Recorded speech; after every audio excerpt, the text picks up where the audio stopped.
You don't need these pills, Kate. It's all in your head, Marcus said, holding my prescription bottle just out of reach. I'm helping you break free from these chemicals. Trust me, vitamins are all you need. My name is Kate Sullivan, and at 28, I never thought I'd have to defend my mental health to my own stepbrother. I'd been managing my depression successfully for 3 years with medication and therapy, building a promising career in marketing, and finally feeling like myself again. Then Marcus moved back home. Give me my medication, I demanded, trying to keep my voice steady. This isn't a joke. He smirked, that same condescending smile he'd worn since our parents married 5 years ago. I threw them out last week, been replacing them with vitamin D and B12. Haven't you felt better, more natural? The room spun. Last week, suddenly the increasing anxiety, the sleepless nights, the creeping darkness at the edges of my mind. It all made horrible sense. I'd attributed it to stress over my upcoming presentation at work. But now, you did what?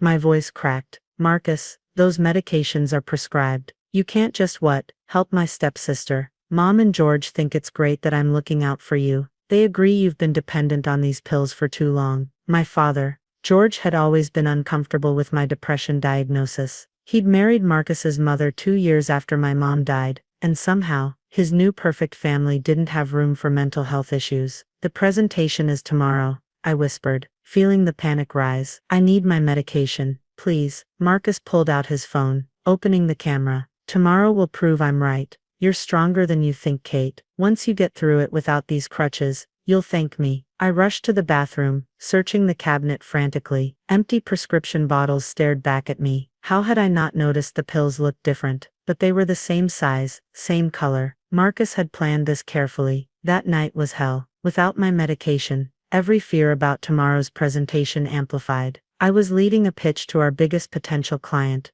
a project I'd worked on for months. My team was counting on me. The company was counting on me. Morning came after hours of tossing and turning. I got dressed mechanically, trying to ignore the trembling in my hands. Marcus was in the kitchen, filming as I made coffee. Day 1 of Kate's freedom journey, he narrated, breaking free from Big Pharma's control. I wanted to scream, to throw something at him, but I couldn't risk proving him right about my instability. Instead, I grabbed my keys and left without a word. The office was bright, too bright. Every sound felt amplified. Keyboards clicking, phones ringing, conversations buzzing. My team's encouraging smiles looked like grimaces. The client representatives arrived, their faces blurring together. I started the presentation, my carefully prepared slides swimming before my eyes. Halfway through, explaining our marketing strategy, the room began to spin. My heart raced, thoughts scattered like leaves in a storm. The metrics show. My voice sounded distant, strange. Someone asked if I was okay. I wasn't okay. Nothing was okay. Then I saw him, Marcus, standing at the back of the conference room, phone raised, that same smug smile on his face. He'd followed me to work to film my breakdown. That's when everything shattered. I couldn't breathe, couldn't think. The room tilted sideways, and darkness crept in from the edges. The last thing I heard was my supervisor calling for help as I collapsed. I woke up in the hospital, the steady beep of monitors replacing the chaos in my head. My father and stepmother were there, looking concerned but uncomfortable. Marcus stood in the corner, still filming. See, he said triumphantly. This proves how addicted you were. Your body's just detoxing from all those chemicals. The doctor who walked in next changed everything. Dr. Sarah Martinez, head of psychiatric services, took one look at Marcus's phone, and called security. Get him out, she ordered. And someone call the police. We have the blood work results. Marcus's smile finally faltered. Police? For helping my sister get healthy. Doctor. Martinez turned to my parents, her expression grave. Your son didn't just replace her medications with vitamins. The blood work shows something far more disturbing. Dr. Martinez's words hung in the air like a thundercloud. The blood work shows traces of multiple substances. None of them vitamins. We found sleeping pills, anti-anxiety medication that wasn't prescribed to her, and most concerningly, traces of something that appears to be experimental. My father's face went pale. Experimental. Marcus stopped filming, finally looking uncertain. I don't know what she's talking about. I got the vitamins from my natural health store. Natural health store. Dr. Martinez's voice was sharp.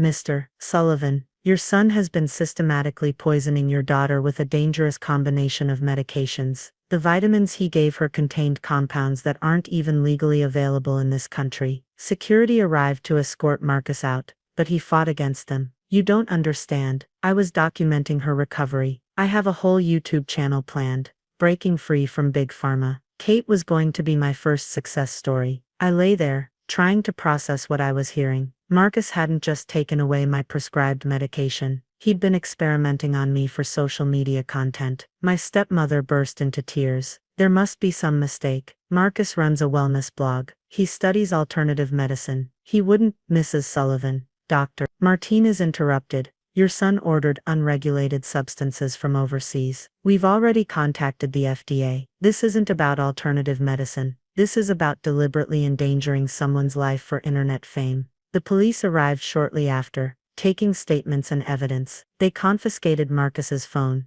which contained not just today's footage, but weeks of secret recordings. He'd been documenting my deterioration, narrating it like some twisted wellness transformation story. Look how agitated she is, his voice said in one video, filming me pacing at 3 a.m., unaware I was being recorded. These are the withdrawal symptoms big pharmaceutical companies don't want you to see, but soon she'll be free. My father finally spoke, his voice hollow. Kate, I had no idea. He told us he was helping you reduce your dependency naturally. We thought. You thought what, Dad? My voice was stronger now, anger replacing the fog in my mind. That my diagnosed medical condition would magically disappear, because your stepson decided to play doctor. The police officer taking my statement looked up. Miss Sullivan, we'll need to know if you want to press charges. What your stepbrother did is extremely serious. Tampering with prescription medication, administering unauthorized substances, recording without consent. These are major offenses. My stepmother grabbed my hand. Please, Kate, he meant well. He's young. He made a mistake. A mistake. Dr. Martinez interjected. Your son could have killed her. The combination of substances he gave her could have caused organ failure. This wasn't misguided help. This was calculated harm for social media attention. I closed my eyes, remembering the smug look on Marcus's face as he filmed my breakdown. The weeks of gaslighting, telling me my increasing symptoms were just proof I needed to detox. The way he'd followed me to work, eager to capture my public humiliation for his channel. I want to press charges, I said firmly, opening my eyes. All of them. The next few hours were a blur of police statements, medical examinations, and social workers coming to talk to me. My supervisor called, assuring me my job was safe, and the client had been understanding, even offering to reschedule the presentation once I recovered. But the real shock came when the police searched Marcus's room. They found a journal detailing his wellness transformation plans. I wasn't meant to be his only success story. He had a list of people with various mental health conditions he planned to help,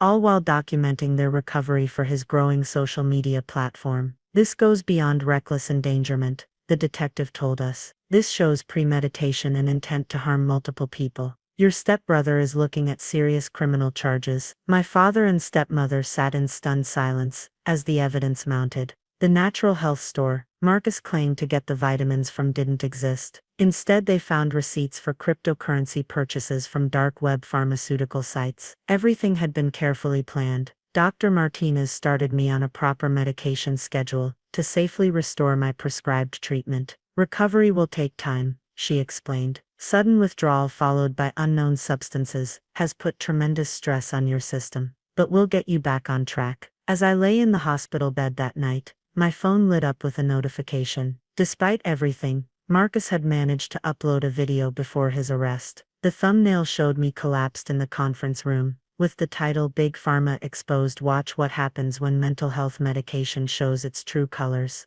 The comments were already flooding in, people praising him for exposing the truth and saving his sister. None of them knew the real truth, that their wellness guru was sitting in a jail cell, facing charges that could put him away for years. My hands shook as I reported the video, then blocked his channel. The darkness still lingered at the edges of my mind, but for the first time since this nightmare began, I could see a way forward. Marcus had tried to use my illness to make himself famous. Instead, he'd exposed himself as the truly sick one. 6 months after my breakdown, I sat in the courtroom, watching Marcus being led in wearing an orange jumpsuit. The smug wellness guru was gone, replaced by someone who finally looked as scared as he'd made me feel. The evidence against him was overwhelming. The FDA investigation had uncovered his entire operation, multiple offshore accounts, connections to illegal drug manufacturers, and detailed plans for what he called Phase 2 of his channel's growth. I wasn't just going to be his first success story,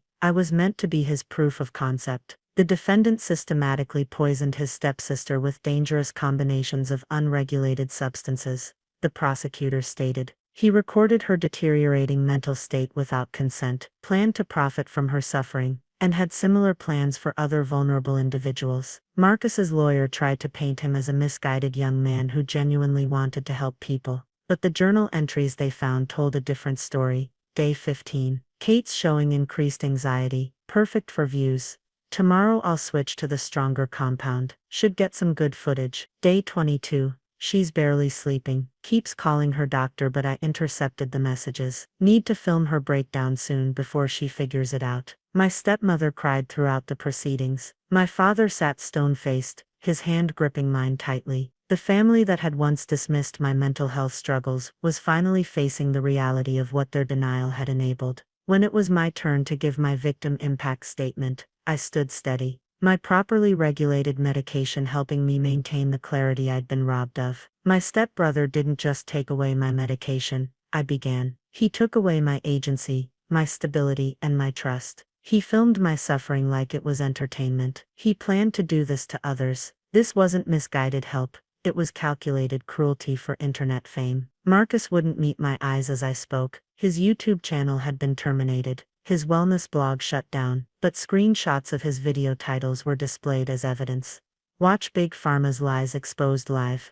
My sister's mental health transformation, breaking free from psychiatric control. Each one featured images of me in distress, captured without my knowledge during my worst moments. The judge's verdict was unequivocal. 7 years in prison, no possibility of early release, plus restraining orders preventing him from ever contacting me or creating content about mental health again. The court views your actions as predatory, the judge stated. You exploited your stepsister's condition for personal gain, endangered her life, and planned to victimize others. This sentence reflects the severity of those actions. As Marcus was led away, he finally spoke directly to me. I still think I was right. You'll see someday. But I wasn't listening anymore. I was thinking about my presentation, which I'd successfully delivered 2 weeks ago, after proper medical care restored my stability. About my father, who'd finally started attending therapy to address his own issues with mental health stigma. About my stepmother, who'd begun volunteering at a mental health advocacy group, trying to make amends for her blind support of Marcus's wellness crusade.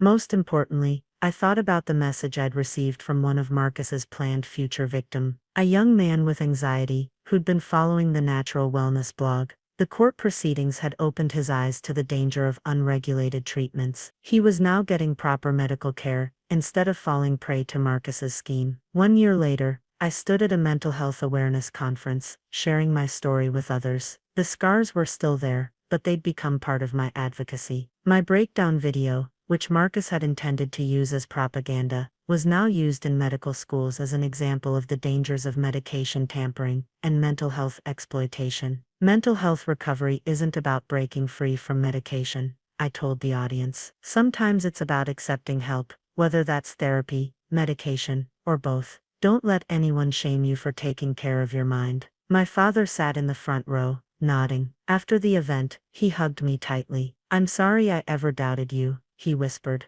You're the strongest person I know. Marcus remains in prison, his dreams of social media fame replaced by mandatory counseling and restrictions on internet access. My stepmother divorced my father, unable to cope with her son's true nature. Last I heard, she'd moved across the country, trying to escape the shadow of what happened. But I'm still here, stronger than ever. My medication sits safely in my bathroom cabinet, properly prescribed, properly regulated, and properly respected. The darkness still creeps in sometimes, but now I have real support, real understanding, and real treatment. Marcus wanted to film my breakdown to prove mental health medication was unnecessary. Instead, he filmed his own downfall, proving only that ignorance and ambition can be a deadly combination. My story wasn't the wellness transformation he planned. It became a warning about the dangers of mental health exploitation and the importance of proper medical care. Sometimes the best revenge isn't getting even, it's getting better and helping others do the same.